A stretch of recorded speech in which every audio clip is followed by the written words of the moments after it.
Hi everybody and welcome back to my channel. This video comes so highly requested, which honestly makes me so happy because I filmed a version of this maybe like a year or two ago, maybe longer, and it was really well received. You guys seem to love it and I know it helped so many people, which is just like my overall goal at the end of the day, so that made me really happy. So I'm so excited to come on here and give you kind of like an updated version, or like a newer version I guess, especially now since I have graduated from uni. So I've done the whole 3 years, I've been to every year, I know what you need and you don't need, which is what we're going to be talking about today. And as always, I have a full list on my phone of all the things I'm going to touch on, but I've just narrowed it down to 10 things because otherwise this video could go on for a very long time. But I personally have done these, or have seen friends or just people in my dorm rooms and things like that do these, which were just unneeded and not necessary. And I know this video is coming like quite early on, I mean we're only in June right now, but if you're anything like myself, as soon as I got the news that I was going to uni, as soon as I finished those A-levels, I was shopping, I was packing, I was getting ready to go to uni. I am a girl that loves a list, I love being organised, so if I can pack 2 months in advance, I'm gonna, which I think was kind of my downfall because I took a lot of unnecessary items, which you'll see later in the video. So if you are a girl or a fella of my own heart, of my own soul, who likes getting in there early, slow down a little bit, watch this video and then go off and do your shopping, because there are a lot of things that you'll probably think you need which you really don't. I also just want to mention there is no like organisation to this list despite what I've just said, so it's a little bit all over the place, but I feel like packing for university can be a little all over the place, so I don't really mind that too much. So my first thing that you definitely do not need taking to uni, obviously depending on what course you have and things, take everything I say with like a little grain of salt, you know, apply it to your own degree. I did events management at the University of Greenwich, so this is just from my experience, but I freaking love buying stationery. And year 1, year 2 and year 3, like I did it just last year, I bought so much stationery. I would spend like at least £30 on like the newest pens and fine liners and felt tips and a cute pencil case. I didn't need no pencil case, I was taking my laptop to class every time. I didn't have any exams, so I didn't have to do any like revision sheets or anything. I am a person who loves a revision sheet, and when I do a revision sheet I love lots of colour, which I think is why I felt the need to buy so many things. But I didn't do any revision sheets because I didn't have any exams, so everything I did was all online, and I still have like a whole bucket full of stationery which is just sat there all lonely by itself, which honestly breaks my heart because I freaking love buying stationery. I don't know what it is, like give me a new notepad, I'll be your best friend for life. So I was really sad that I couldn't use any of it, but I did go a bit over the top, so I would just say maybe just buy kind of the minimal items, like a few pens, a few coloured pens. You don't need to go and buy the whole of the Sainsbury's stationery aisle like me. You can kind of just take a little bit of a back step, because honestly once you get to uni you'll be kind of upset with yourself that you did spend so much money, because money's tight at university, everyone's on a student budget, and you will wish that you saved that money that you spent on all those 15 different coloured highlighters and put it towards a food shop or something. So just calm down a little bit in the stationery aisle, take your time, start minimally, and if you find that you need more colours you can definitely buy those once you're at university. My next thing you do not need at university is very broad, and also thankfully something I didn't do, but it is furniture. This obviously depends on what your accommodation provides you with. My accommodation was already furnished. I had a bed, a mini fridge, a desk, a chair and a wardrobe, which is basically all I needed. But honestly I saw people rocking up with like dressers and desk chairs and just like big bits of furniture, which I was like, what the heck are you going to do with that? A lot of Alex drawers were coming in, you know, the makeup drawers everyone has. That I could kind of understand because you don't have many drawers there. I did have a storage bin, but furniture, your dorm room isn't going to be that big, so I'm not really sure where they were planning on putting all this furniture, but I think they were just excited to be like moving out of home, so everyone took a trip to IKEA, bought all of their big furniture, made their parents drag it up to London with them and then take it back down because there was nowhere to put it. A few people did bring like clothes rails or like shoe racks, which I think is fine because like you kind of need those, but in terms of like big pieces of furniture, like they give you a desk chair, so unless you have like very specific back requirements or something. I'm not sure why you would bring one of those, but again, I would just say check what your accommodation has and doesn't have, and you can always buy stuff once you're at university. You can order stuff online and everything like that. But yeah, I saw a lot of IKEA boxes going in on moving day. My next thing is something I thankfully did because my mother told me to, but unfortunately none of my flatmates did, but it is not to take a full dining set. I know everyone buys their like kitchenware and everything and all of their spoons and everything like that, but you'll buy like a big kitchen set, like dining set for like a family of 4, and there's like 16 of each bowl or plate or knife or fork. And when you're living with 6 other people and you each have 16 bowls and plates and things, that can get very messy very quickly. Like, you don't have that much storage. Usually you only have like 1 cupboard per person. I took 2 plates, 2 bowls. I basically took 2 of everything, and that was only because I knew my boyfriend was going to come up and visit, or like my mum would come up and visit, so I wanted like 1 extra in case I had a visitor. Otherwise I probably would have just taken 1 of everything. In terms of spoons and forks and knives, I took a few more of those because I like to take my lunch to uni and stuff, and I'd take those with me. But oh my gosh, there were so many dining sets, and we just had them stacked up around the edge of our kitchen because there just wasn't enough room. So if you are moving into like a shared kitchen, I would say maybe take like 4 max of each item, which even then is a lot. But if you're planning on having a lot of people visit, maybe that would work out.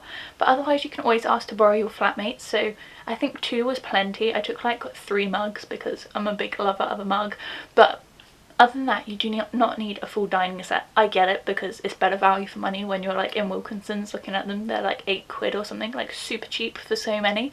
But yeah, you don't need to take all of them. It's a bit intimidating walking into that kitchen. The next thing I did do, and I so did not need to, but I took hundreds of cute summer outfits, which after maybe your first 2 weeks at university, you don't need. Everyone's in tracksuits, jogging bottoms, like jeggings, everything like that, but people are just going comfy. People do not care. People are in leggings, like gym clothes, like unless your university has like a strict policy where you have to dress like business formal. Ours didn't, obviously, so I could pretty much rock up in my pyjamas, which sometimes I just wore my pyjamas under a hoodie and went. Not gonna lie, kind of gross, but that's the level it got to, you know. University is stressful. But yeah, I was very in love with cute summer outfits, and I wanted to take them all to university with me, which also made no sense because I finished university in like May, and we don't really get summer until June, let's face it. So I didn't even really get a chance to wear them, just took them up to London with me and then repacked them back home. But yeah, you don't need hundreds of cute summer outfits. Definitely take a few. Like, we do have the odd summer day which is gorgeous here, so why not? And sometimes you'll have like a garden party or something to go to where you could wear that, or like a barbecue around a friend's house, but you won't be wearing those every day to university. It's just not gonna happen. Save yourself some packing space and take out the cute summer shorts. The next thing is something I very nearly got caught up in, but it is books, and by this I mean like your study books, like your course books. I didn't actually buy any course books until I got to university because I don't think they'd released the reading list or something. I don't know, I don't think I could, otherwise I probably would have.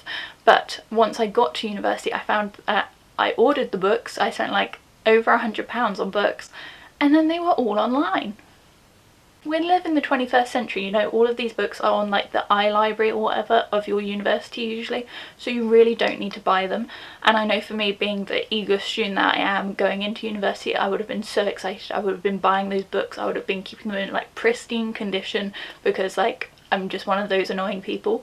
But they were all online, so I really didn't have to. Don't get me wrong, I am a person who likes having a physical book and likes highlighting and things, but they are so expensive that I honestly don't think it's worth it. So if you can, save your money and get your books online. Not only do you save a hell of a lot of space in your otherwise already very small dorm room, but I can't remember what my other point was, but you also save money. Had I said that already? Probably. But it was just a bit of a better idea. You save packing space. You don't have to carry all those really heavy books up to wherever your university is. And I would say unless your course doesn't offer them online, then go ahead and buy them. Try and get them second hand or at a discount because they are so expensive.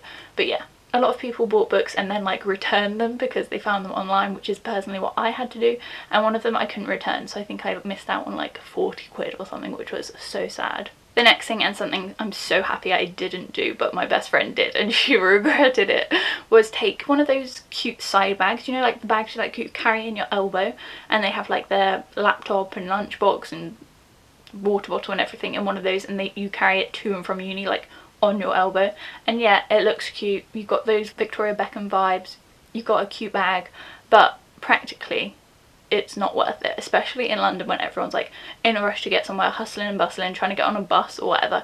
It's very difficult to have one of those bags, so I personally took a leather backpack with me because I wanted it to be waterproof.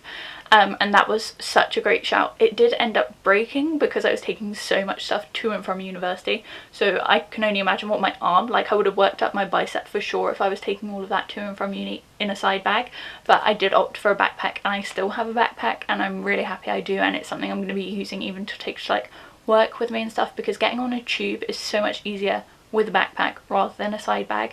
So it's just something to consider depending on obviously what university you're going to, but usually you have a lot of books, like I said, a lot of like laptops, lunch, pens and pencils if you have them like me, but it's just a lot of stuff to carry on one arm, especially if you're in a rush or there's a lot of people.